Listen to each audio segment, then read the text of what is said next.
I've been going back recently and playing through a lot of the old classic games I missed. The early Resident Evils, the original Mafia trilogy, Tomb Raider, Fallout, Hitman. It's been a real blast from the past dealing with the janky controls, outdated gameplay, and a heroin injection of childhood nostalgia. I've had some really fun times with these old gems. But from a cinematic standpoint, the one that stood out to me the most has been Shadow of the Colossus, an old PS2 fantasy action game from way back in 2005. This is one of the most influential games ever made, and it's one of the first titles to come up in any argument defending video games as a legitimate art form. A lot of the most renowned video games, from God of War to The Last of Us to Red Dead Redemption, have been praised for their complex literary storytelling and their deeply affecting character development. But with Shadow of the Colossus, it's more about a vibe. It's more about the feelings it evokes when you play it. You play as a young man named Wanda, who brings a girl named Mono to an abandoned temple and pleads with the god above to bring her back to life. The god will only agree to revive Mono if Wanda tracks down and destroys the Colossi, 16 giant beings roaming around an empty, long-forgotten realm known as the Forbidden Land. The narrative is minimalistic and mythical. It gets through most of the actual storytelling in the extended opening cutscene. Everything that follows in the gameplay is basically just 16 boss fights in a row. Even the traversal sequences hold your hand with a literal guiding light.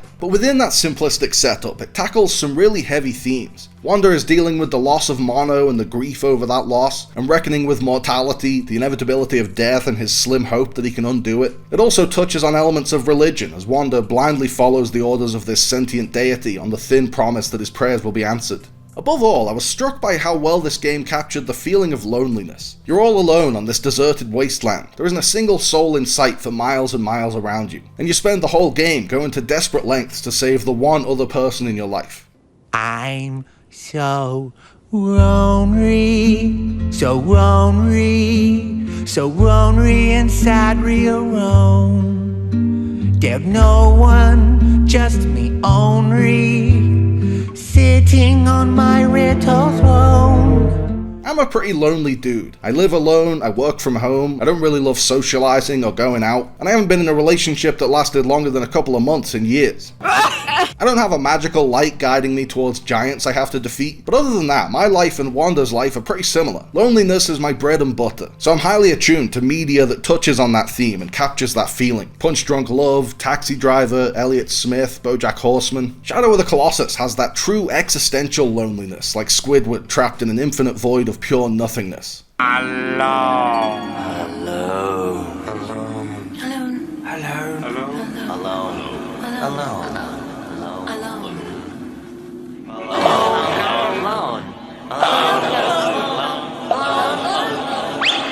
I gotta get out of here! Full disclosure before we go any further, I did not finish the game. Somewhere around the 8th Colossus, I gave up. After spending an hour trying to lure the Colossus over a geyser, I rage quit and retreated into the post-apocalyptic wasteland of Fallout 4. I found the controls way too finicky. I think we've been spoiled by the smoothness of modern gameplay, but having to lure the Colossi to a certain spot, cling to the Colossi's fur, and make it up to the stabbing spots before Wanda's stamina ran out required a genuine miracle in every level.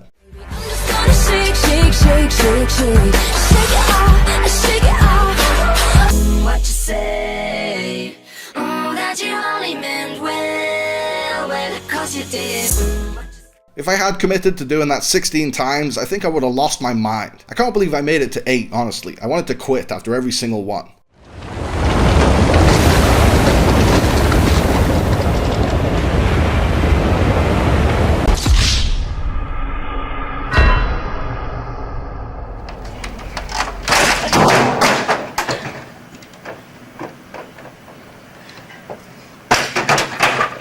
But as much as I came to loathe the gameplay, I still think the story and the design and the overall atmosphere of the game are beautifully cinematic and profoundly lonely. Single-player gaming is already a pretty solitary experience. You're all alone, experiencing a story through one character's eyes, one at a time anyway. You can't go to a theater or a concert hall to experience a video game in a communal setting with an audience. You can only experience it at home. But they don't usually feel especially lonely. In Red Dead Redemption 2, you've got a sense of community with the Vandalind gang. In The Last of Us, you've got Ellie at your side, seaside, reading from her book of puns and swearing like a docker. In Uncharted, you're usually joined by Sully or Elena or Sam. Even in Fallout 4, where you're the sole survivor of Vault 111, you have a dog and a robot to keep you company. But Shadow of the Colossus leaves you alone with your thoughts. The only dialogue comes from a beam of light in the sky in between levels, and it's in a fictional language. The game leaves you in complete isolation in your own world, and leaves it up to the music and imagery to tell you how to feel. Most video games are all about fun and excitement, but this one is a deeply sad experience in a really cathartic way. It has a morbid, melancholic feel. The whole thing is built around death and the futile desire to escape it. You spend as much time riding around these bleak but beautiful environments draped in a thick layer of chilling fog as you do fighting Colossi. All the broken structures and half-buried temples hint at a thriving civilization long gone. We're never shown the Forbidden Land in its heyday, so that thriving society is left to our imagination. Even the Colossi seem lonely, wandering through the mist alone, isolated. I can't live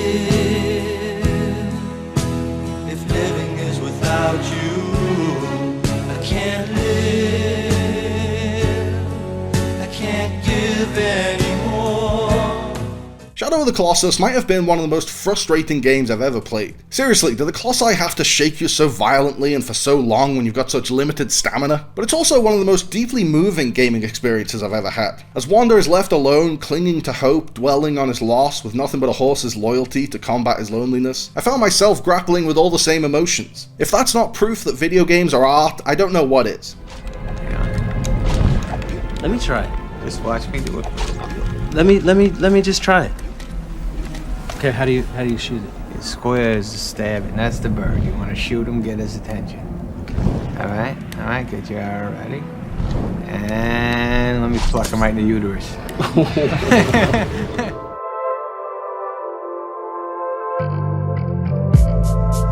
Thanks for watching, guys. I hope you liked the video. Remember to like and subscribe and click on the little bell. And also seize the day and call your mom and be kind to yourself.